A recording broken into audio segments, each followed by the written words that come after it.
Let's start with NVIDIA, of course, lofty expectations. Down as much as 7% right after the earnings came out. Down to right now, I'm looking at a stock that may be down as little as $4. Because you're trying to figure it out on, say, a $5 in 2027. Thank you, Ben Wright, just from those. What should it really sell at? I mean, do you think this stock should sell at 20 times earnings? I mean, no. I mean, this is a really great company. It deserves a premium multiple. Premium multiple. It's blowing away the revenues. But David, like, if you've ever been to a foundry, I've been to a foundry when they're first starting a new run, and they just throw away a huge amount. And I think that, not that Jensen necessarily got it wrong, but the yields were very low.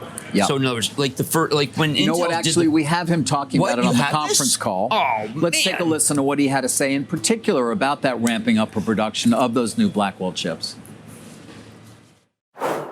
The data center worldwide are in full steam to modernize the entire computing stack with accelerated computing and generative AI. Hopper demand remains strong, and the anticipation for Blackwell is incredible. Oh, right. I guess that wasn't. You really just can't make them fast enough. You can't. And so there's a hit to gross margins, and that bothered people.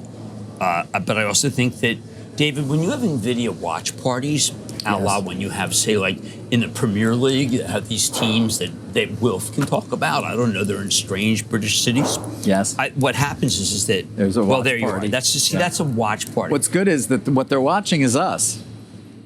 Well, as in there CNBC. you go. So I'm happy about that.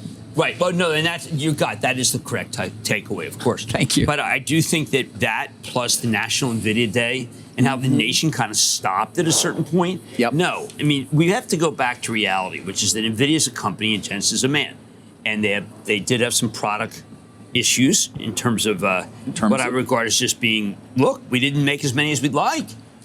But 2025. But demand remains unabated. Right, clearly, No, we've talked about, of course, the continued capex plans of all of the largest companies in the world. 45% of the business is them. And data center revenues at $26.3 billion. Again, to put it in perspective, you're talking about what is 2.5 times what it was not even that long ago. What in the whisper? I was out with a prominent April of 22 semi-executive last night. He said, "Who makes these whispers?"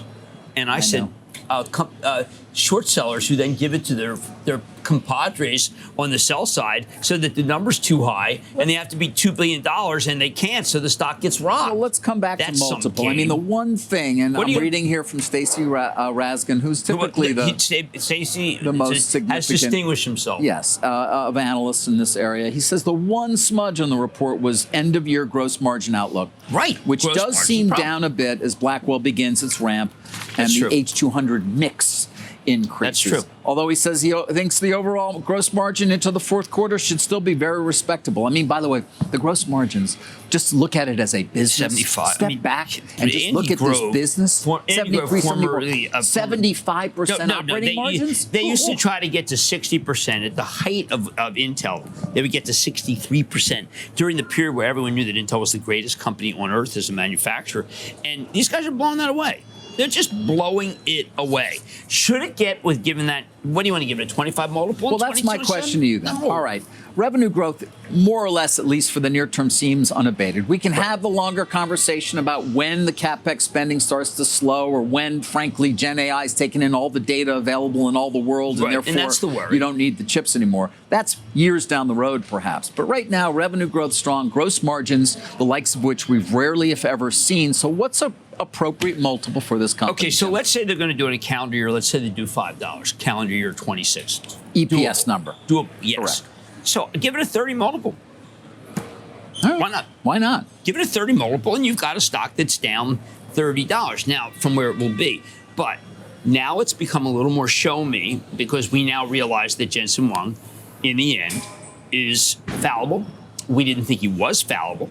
Now he is. So maybe some people feel like we can't give it that multiple. I don't think that's a big tall order. Give it a 30 multiple on a $5 number. What the hell? Yeah. Why not? Yeah. But I think, David, we all were kind of surprised to hear that there were yield problems. We kind of felt that it was turnkey. We should never have thought it was turnkey.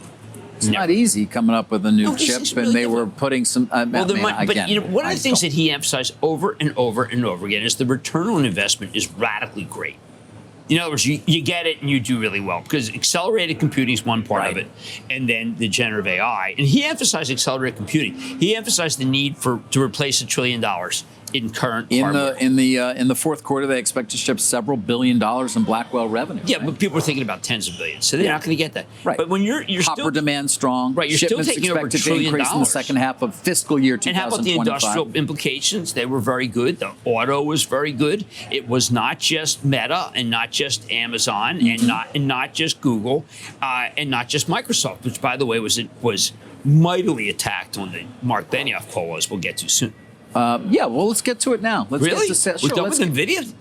Well, we're Don't not. you want to critique the watch party? Jim, this is squawk on the street. We're never done with NVIDIA. Thank you. But we may not mention it for the next 45 seconds. Okay, that's fair. Okay. By the way, NVIDIA shares are down less than 2%. Just Well, there wanted was to point nothing that wrong out. with NVIDIA. There was nothing wrong with NVIDIA, other than the fact that they couldn't get the U right. Right.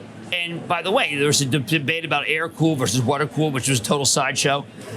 There was a debate about actual use cases, total sideshow, because he's telling you what the ROI is and how magnificent it is. He gave you every use case. When I spoke to him, David, I said, "Well, cure cancer." He said, "No, but here's what it will do. It will be able to very quickly go through databases and find out what are the genes that commonalities say melanoma, and then be able to work backwards." There's a hope for generative AI. Yes. And I think an expectation almost when it comes to drug development and discovery, it will speed up that dramatically. He calls that tech bio. And what Jensen said to me, it's still not the big drug companies have not adopted this No, yet. it's still early, Jim. Right. Well, as that's we all what I'm know. saying. You have multiple Very years early. ahead of you. Yes. And people just continue to think, like a la the watch party, that it was an NFL draft and it was the Giants and they drafted poorly. No, not true. No, I mean true about the Giants. I mean not true about NVIDIA. Giants, yeah. Well, they got one good offensive lineman a couple of years ago, but otherwise, man, it has not They been have a great. wide receiver. But I Yeah, think this year, Neighbor's going to be good. But I think, David, that the theory of last night is reality, which is that AI is going to begin. ServiceNow, then Salesforce, obviously Meta. He's furiously, Mark Zuckerberg, Yeah. with Meta AI, which is his GPT, he's furiously trying to catch up to the others. But does he catch and pass it because he has all this data about social media? What are you looking at? All right, I hope you're all having a great day. And now, let's talk about NVIDIA. As I mentioned in yesterday evening's video, NVIDIA overall reported a solid quarter. Let me briefly recap some of the earnings report and earnings conference call in case you missed that video yesterday. So NVIDIA reported revenue of $30 billion and non-GAAP EPS of 68 cents. So they beat expectations on both revenue and EPS. As for guidance, NVIDIA raised their outlook for next quarter's revenue to $32.5 billion, which is also higher than consensus estimates of roughly $31.77 billion.